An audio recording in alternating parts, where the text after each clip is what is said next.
Hello everyone, magluluto po tayo ng spaghetti. Napakasarap na spaghetti. I-share ko po yung ingredients ng napakasarap na spaghetti. Ayan, gisa po natin sa garlic and onions. Ihulog po natin yung karne, yung giniling na karne po, ng beef. Ayan po yung ricado natin na garlic, onions, and beef. Giniling na beef. Lutuin natin mabuti. Hintayin po natin maluto hanggang maging golden brown po yung meat. Golden brown na po yung meat, kaya hulog na po natin yung corned beef para mas masarap.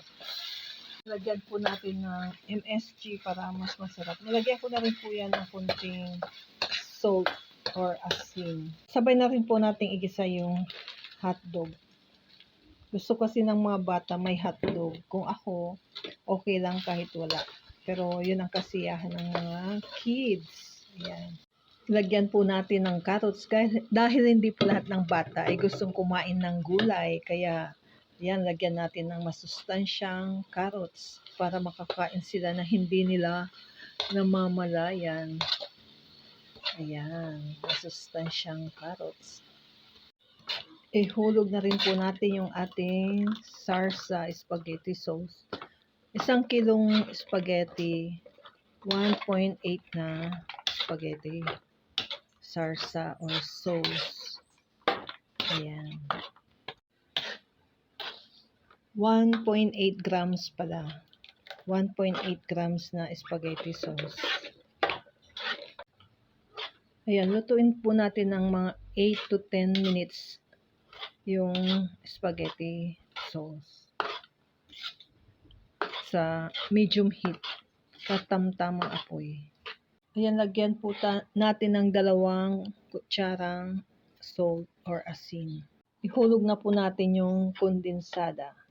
Ito po yung nagpapasarap sa spaghetti. Ito yung sekretong sangkap ng masarap na spaghetti. Ayan, patagalin natin ng mga 3 to 5 minutes. Parang gumagawa po tayo ng yema. Palaputin lang natin ng konti para mas masarap. Masarap ang spaghetti natin. Ayan, lumapot na po ang ating spaghetti sauce. Ihuhulog na po natin ang isa pang nagpapasarap na cheese. Nagpapasarap sa spaghetti. 200 grams po yung cheese para yummy po siya.